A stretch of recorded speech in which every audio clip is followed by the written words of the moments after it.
विश्वविद्यालय शाहनगर के अंतर्गत हर वर्ष हर सत्र में कक्षा 9 के छात्र छात्राओं को इको क्लब का सदस्य बनाया जाता है। इस क्लब में 10 छात्र और 10 छात्राएं रहते हैं। सरकार और पर्यावरणविदों ने इस क्लब का उद्देश्य एक ऐसी व्यवस्था के लिए बनाया है जो कि हमारा पर्यावरण संतुलित रह सके, क्योंकि दिन प्रतिदिन मानवीय क्रियाकलाप, आर्थिकीकरण, पूंजीवाद और अंधाधुंध कल कारखानों की स्थापना से हमारा पर्यावरण प्रदूषित हो रहा है। हम ऐसे ऊर्जा का प्रयोग कर रहे हैं जिसका हम नवीनीकरण नहीं कर सकते। जैसे कोयले का प्रयोग हम जब करते हैं ऊर्जा के लिए, तो पुनः हम कोयले को एक शॉर्ट टाइम में निर्माण नहीं कर सकते। दुनिया के पर्यावरणविदों, वैज्ञानिकों के पास एक यक्ष प्रश्न है कि कैसे पर्यावरण प्रदूषण को रोका जाए, किस प्रकार ग्लोबल वार्मिंग को रोका जाए। हम यह जानते हैं कि ग्लोबल वार्मिंग का प्रभाव पूरे विश्व पर पड़ा है। हिमनद पिघल करके जल के रूप में प्रवाहित हो रहा है, जिससे समुद्र का जल स्तर ऊंचा उठ गया। कई देशों के शहर जो सागर के किनारे हैं, उन्हें डूबने का खतरा है। भारत में भी कई ऐसे शहर हैं जैसे विशाखापत्तनम, मुंबई।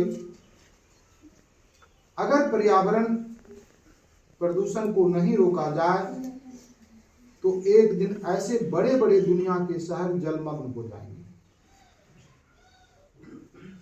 दुनिया में रहने वाले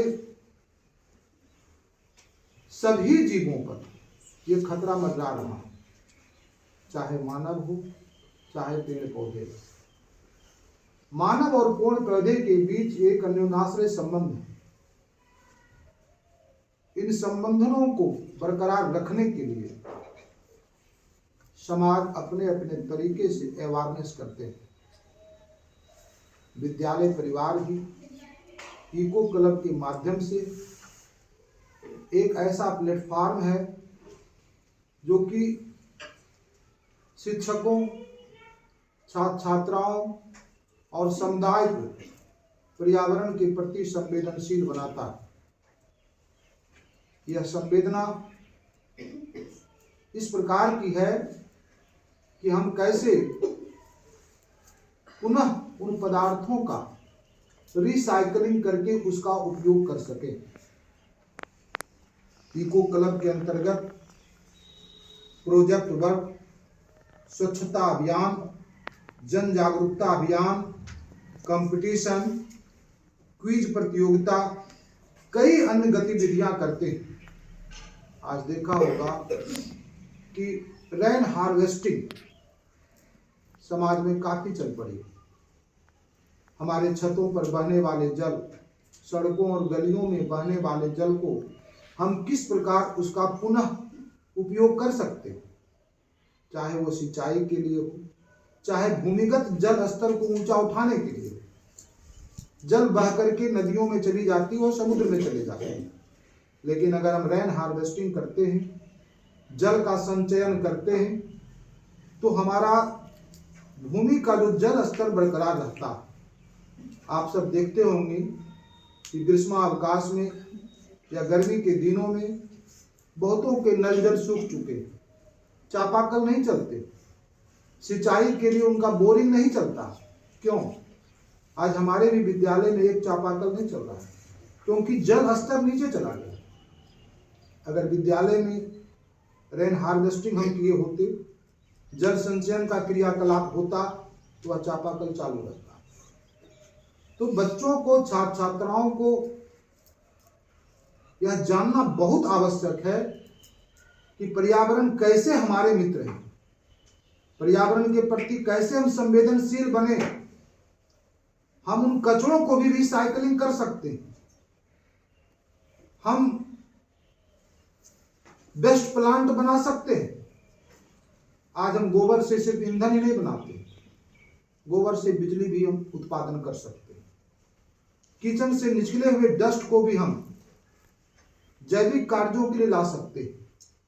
मेटल डस्ट से भी हम मेटल को चून करके पुनः उसे हम गला करके एक नए मेटल, एक नए धातु बना सकते हैं और उन धातुओं से नए उपकरण बन सकते हैं। यह इको क्लब एक ऐसी विज्ञान जगत में, एक ऐसी कला, एक ऐसी व्यवस्था, एक ऐसी सोच है जिससे कि पूरा पर्यावरण सुरक्षित, संरक्षित रह सकता है। इन क्लबों को बनाने में, इन क्लबों के प्रति दिन प्रतिदिन कार्य करने में शिक्षकों का सहयोग होना जरूरी है। आज से पहले देखा होगा कि बहुत सारे शिक्षिका अपने ट्रेडिशनल ड्रेस को उतारने में शर्म महसूस करती थी। हमने 2 दिन पहले देखे, बच्चों ने इन ड्रेस को पहनने में संकुचित भाव करते थे, लेकिन आज सारे बच्चे अपने ही इच्छा से स्वतः ड्रेस पहनते हैं।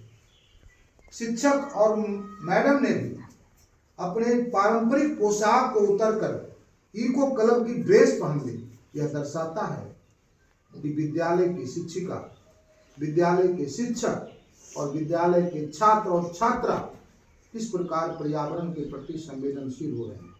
हमारा विद्यालय इसी तरह की गतिविधियों को हमेशा करता रहेगा ताकि पर्यावरण से जुड़े रहें और समुदाय को भी सचेत करते रहें, ताकि हम और हमारा समाज एक संतुलित वातावरण में, एक जैव विविधता के वातावरण में, एक स्वच्छ पर्यावरण में जी सकें, ताकि हम दीर्घायु भी हो सकें और निरोग भी रह सकें। यही हमारा उद्देश्य है।